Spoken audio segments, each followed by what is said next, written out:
विचारधारेविरुद्धच्या कृतीने उसळली संतापाची लाट.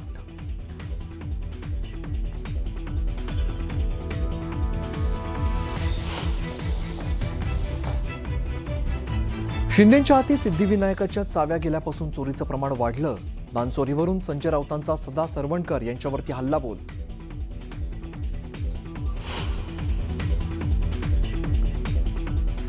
बीड नगर परिषदेत अवघ्या 6 महिन्यातच सत्ता पालटाची शक्यता.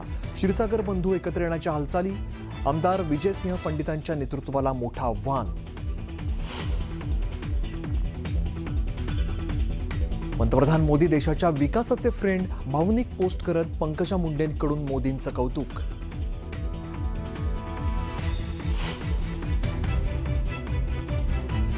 येणारा काळ आपलाच आता चमत्कार दाखवणार. राष्ट्रवादी काँग्रेसचे नेते धनंजय मुंडेंचं वक्तव्य.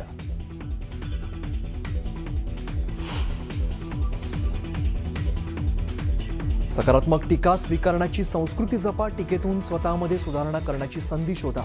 मंत्री पंकजा मुंडेंच्या कोपरखळ्या.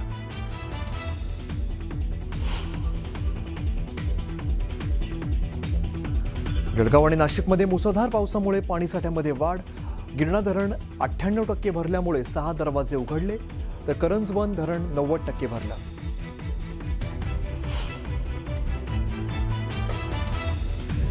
उजनी आणि वीर धरणातून सुरू असलेल्या विसर्गामुळे भीमा नदीच्या पातळीमध्ये वाढ.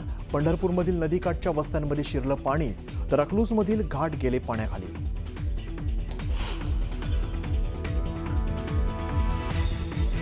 मुसळधार पावसामुळे नांदेडमधील विष्णुपुरी धरण ओव्हरफ्लो. नागरिकांच्या पिण्याच्या पाण्याचा प्रश्न मिटला.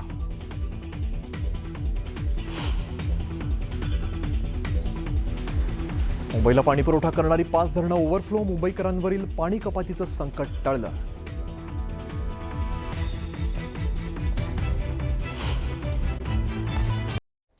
खासदार संजय राऊतांनी मंत्री गोरेंवरती बोलताना शिवराळ भाषेचा वापर केलेला होता आणि त्यांची टीका भाजपाच्या कार्यकर्त्यांना चांगलीच जिव्हारी लागलेली आहे. भाजप आमदार कोठेंनी संजय राऊतांवरती जोरदार टीका केली आहे.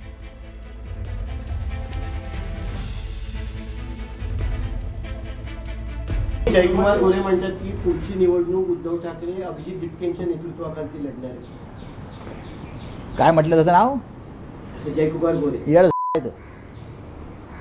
कापायचा नाही. एक नंबरचा हा येड. ग्राहकांची लायकी काय आहे? कोण हा जयकुमार रावल का काय म्हणता येतं? हा कोण? गोरे ना? कोण तो? काय अभिजित दिपकेने तुमच्या प्रधानमंत्र्याला गुडघे टेकायला लावलं, हे विसरलात का?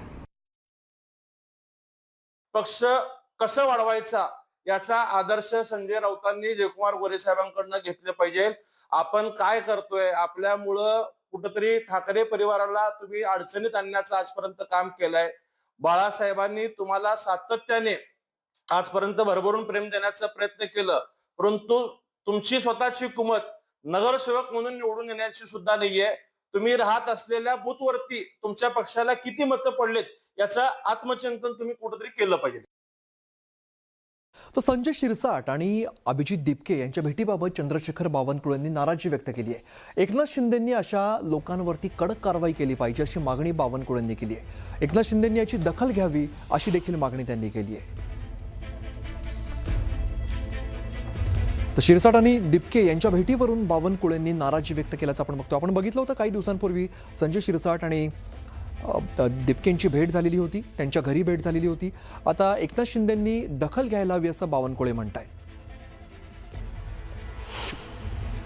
खरं तर एकनाथ शिंदेजींनी अशा लोकांवर कडक कारवाई केली पाहिजे. शेवटी त्यांच्या पक्षाचा प्रश्न आहे, त्यांनी त्यांच्या नेत्यांनी कसं वागलं पाहिजे एकनाथ शिंदे हे ठरवलं. एकनाथ शिंदेजी यांनी काल मला वाटतं काहीतरी त्यावर चर्चा केली आहे. मला वाटतं की महायुतीमध्ये काम करताना अशा प्रकारचे वर्तन काही योग्य नाही आहे. मी कोणाला सल्ला देणार नाही, पण मला असं वाटतं की एकनाथ शिंदेची याची दखल घेतली. त्यांच्या बाबतीमध्ये मी सुरुवातीलाच आपल्याला सांगितलं, त्यांनी जे आंदोलन केलं होतं ते विद्यार्थ्यांचं आंदोलन होतं. त्याला माननीय नरेंद्र मोदी साहेबांनी न्याय दिलेला आहे. त्याच्यामुळे त्यांच्या आंदोलनाचा विषय आमच्यासाठी संपलेला आहे. तर अयोध्येतील राम मंदिरातील देणगी अपहार प्रकरण आता ताजं असतानाच मुंबईतील कथित घोटाळा प्रकरणावरती आता राज ठाकरेंनी शनिवारी भाष्य केलं होतं. यावरती उबाटाचे खासदार संजय राऊतांनी आता प्रतिक्रिया दिली आहे. राज ठाकरेंनी केलेल्या दाव्यात गंभीर सत्य दडलेलं आहे. जेव्हापासून शिंदेंच्या हाती सिद्धिविनायकाच्या चाव्या गेल्या तेव्हापासून चोरीचं प्रमाण वाढलंय असं म्हणत संजय राऊतांनी सदा सरवणकरांवरती निशाणा साधलेला आहे. त्यावरती शिवसेना नेते उदय सामंत यांनी प्रत्युत्तर दिलंय. सिद्धिविनायक मंदिरात यापूर्वी कोण कोण अध्यक्ष होते हे सर्वांना माहिती आहे. तेव्हापासूनची चौकशी करावी असं उदय सामंत यांनी म्हटलंय. सन्मान्य राज ठाकरे यांनी जो स्फोट केलेला आहे त्याच्यामागे फार गंभीर प्रकारचं सत्य दडलेलं आहे. जेव्हापासून शिंदेच्या हातामध्ये तिजोरीच्या चाव्या आलेल्या आहेत सिद्धिविनायकाच्या त्यांच्या माणसांच्या हातात, तेव्हापासून चोरीचं प्रमाण फार वाढलेलं आहे. हे कुठचीही देवस्थानं असू देत, राम मंदिर असू दे, तिरुपती बालाजी असू दे, अंबाबाईचं देवस्थान असू दे, इव्हन सिद्धिविनायक असू दे, आमचं रत्नागिरीचं गणपतीपुळ्याचं देवस्थान असू दे, जे भाविक स्वतःचं काम झाल्यानंतर काही त्या ठिकाणी दक्षिणा ठेवतात त्याचा हिशोब जनतेला दिला गेला पाहिजे. आणि त्याच्यामध्ये सिद्धिविनायकमध्ये कोण कोण अध्यक्ष होते माझ्यापेक्षा तुम्हाला चांगलं माहिती आहे. तेव्हापासूनची फक्त चौकशी करावी. जेव्हापासून सिद्धिविनायकचे अध्यक्ष निर्माण झाले सुभाष मयेकरांपासून पूर्ण चौकशी करावी ना असं कोणी सांगितलं की करू नये. आणि देवाला दिलेले पैसे जर कोण खात असतील तर कडक FIR दाखल करून कारवाई करावी या मताचे आम्ही आहोत.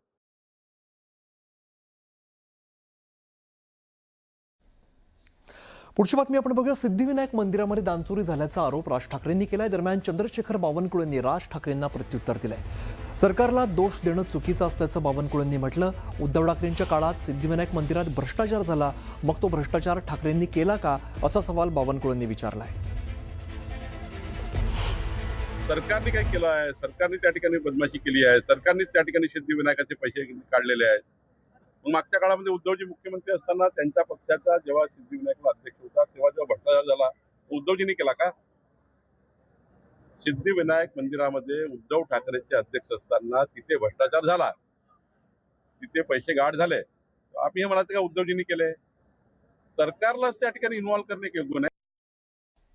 दरम्यान खासदार स्मिता वाघ यांनी या ठिकाणची पाहणी केलेली आहे आणि त्याचबरोबर त्यांनी अधिकाऱ्यांना धारेवर धरलं. जळगाव जिल्ह्याच्या तरसोद पाळधी बायपासवरील आसोदा पुलाची स्थिती अधिकच गंभीर बनत चालली आहे आणि रेल्वे लाईनलगत उभारण्यात आलेल्या या पुलावरील कॉन्क्रीटच्या प्लेटा तसंच मुरुम माती पहिल्याच पावसामध्ये कोसळण्यास सुरुवात झाली आहे. त्यामुळे पुलाच्या सुरक्षिततेबाबत गंभीर प्रश्न उपस्थित होत आहे. आणि खासदार स्मिता वाघ यांनी तरसोद ते पाळधी बायपासवरील तडे गेलेल्या या रस्त्याची आणि पुलालगत कोसळलेल्या भरावाची प्रत्यक्ष पाहणी केली. यावेळी त्यांनी अधिकाऱ्यांसह ठेकेदार कंपनीच्या प्रतिनिधींना चांगलंच धारेवर धरलं. निकृष्ट दर्जाच्या कामामुळे नागरिकांच्या जीविताला धोका निर्माण झाल्याचा आरोप त्यांनी केला आणि संबंधितांवर कठोर कारवाईची मागणी केली आहे. त्याचबरोबर मी कुणालाही सोडणार नाही, त्यांना कोर्टात खेचा असा इशारा दिला. चुका झाल्या त्याच्यापासून आपल्याला पळायचं नाहीये, आपल्याला फेस करायचंय. डापुरीवर गेली ना साईडचे पत्र दिलं होतं, त्याच्यानंतर टीम आली होती, सगळी टीम येऊन सगळं करून गेली आणि पहिल्याच पावसात जर धसत असेल तर माझं याच्यापेक्षा काय बोलणार आहे? सगळं म्हणजे नाही टीम आता पण रिपोर्ट पाठवला ना त्याचा. टीम 3-4 सात येऊन जाईल, त्याची काय अडचण नाही ना. पण स्ट्रक्चर ऑडिट करायचं, त्यांना सोडू नका आणि त्यांना कोर्टात खेचावे पडले. काल कोणीतरी एक रील टाकल्यामुळे लक्षात आलं की त्या ठिकाणी थोडा भाग खचल्याचं या ठिकाणी प्राथमिक दिसलेलं आहे. आता दिल्लीची टीम तिथे आल्याचं मला प्राथमिक माहिती मिळालेली आहे. बघूया आता रिपोर्टिंग काय आहे. पण नवीन ब्रिज या पद्धतीने होता तर चौकशी झाली पाहिजे आणि कारवाई केली गेली पाहिजे, कारण की तडा पडतोच कसा हा सगळ्यात महत्त्वाचा विषय.